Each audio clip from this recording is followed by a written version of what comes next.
All right, let's dive into the latest numbers from UnitedHealth Group, one of the absolute giants in the healthcare world. And, what their recent report shows is a really interesting, almost paradoxical story. It's a tale of a company that's getting bigger and somehow less profitable, all at the same time. So if you just glance at the top line, things look fantastic. Total revenues for the third quarter of 2025 are up, way up.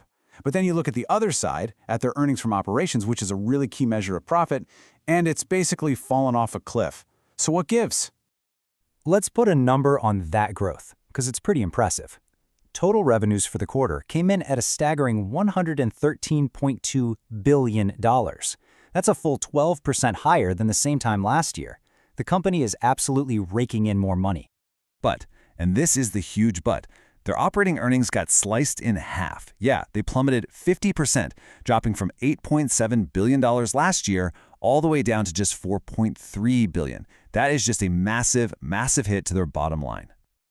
So this is the big mystery we're unpacking today. How on earth can a company bring in billions and billions more in cash, yet watch its profits just collapse so dramatically? There's a major squeeze happening here, and we're going to break down exactly where it's coming from. First up, the healthcare squeeze. Let's get right to the heart of why profits are under so much pressure. And believe me, this isn't just a UnitedHealth problem. It's hitting the whole industry. The single biggest reason for this profit drop is actually pretty simple. Medical costs are just soaring. The company is having to pay for way more doctor visits, more procedures, and more expensive treatments than they had budgeted for when they set their insurance prices for the year. Now, in the insurance world, there's a key metric for this. It's called the medical care ratio, or MCR. The easiest way to think about it is like your personal budget. Let's say your income is the insurance premium they collect. The MCR is the percentage of that income you have to spend on all your bills, in this case, medical care. The higher that percentage, the less money you have left over. Simple as that.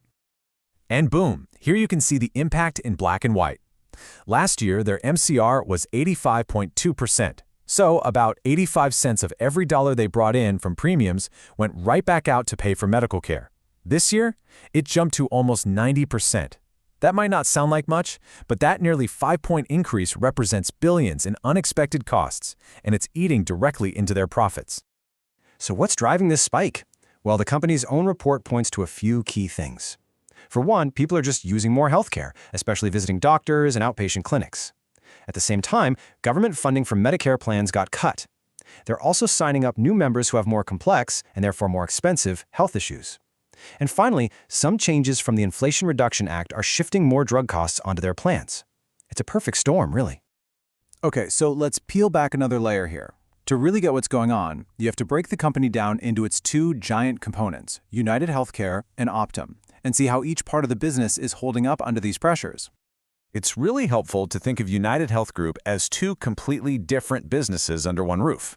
On one side, you've got UnitedHealthcare. That's the traditional health insurance business that most of us know. And then you have Optum, which is this massive, sprawling collection of health services. We're talking everything from pharmacy benefits and doctors' clinics to cutting-edge data analytics and tech. The insurance side, UnitedHealthcare, is still the main revenue engine. It brought in a massive $87.1 billion this quarter alone. And a lot of that growth came from signing up more people for its Medicare Advantage plans. But here, this is where the pain is most acute. Despite that huge revenue number, UnitedHealthcare's operating earnings just cratered. They fell by 57% from $4.2 billion down to just $1.8 billion. This is where those rising medical costs are hitting home the hardest. Okay, now let's flip over to Optum. This part of the company is also a behemoth, with revenues of $69.2 billion. And typically, Optum is seen as the high-growth, high-profit engine of the whole operation. But guess what? Even Optum wasn't immune. Its earnings got squeezed, dropping 44%. And if you dig a little deeper, the picture gets even more stark. The Optum Health Division, the part that actually runs clinics and provides care, saw its earnings collapse by a shocking 88%. It's facing the exact same storm of higher patient costs and lower government funding. So, with both sides of the house getting hammered, how does a company this enormous even begin to turn things around? Let's take a look at management's game plan. On their earnings call, the CEO, Stephen Hemsley, didn't really mince words. He was very direct acknowledged the problems, and made it crystal clear they are moving with a keen sense of urgency to fix what's broken. Their comeback strategy really boils down to 3 key moves. First, they're going to reprice their insurance plans for 2026 to, actually match the higher medical costs they're seeing. Second, they're going to completely refocus that struggling Optum Health division. And third, they're planning to make some targeted investments right now to set themselves up for stronger, more sustainable growth down the road. So what does refocusing Optum Health actually mean in plain English? Well, according to the CEO, it means getting back to basics. They plan to narrow their provider networks to really focus on the highest performing doctors. They'll also concentrate on specific regions and clinical services where they know they can be the most effective.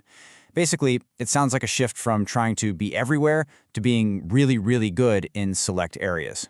It's a move toward depth over breadth. Okay, so finally, let's pull back and put this all into perspective. What does this whole turnaround plan mean for the company's future? And why should we care? Management is basically telling a story of short-term pain for long-term gain.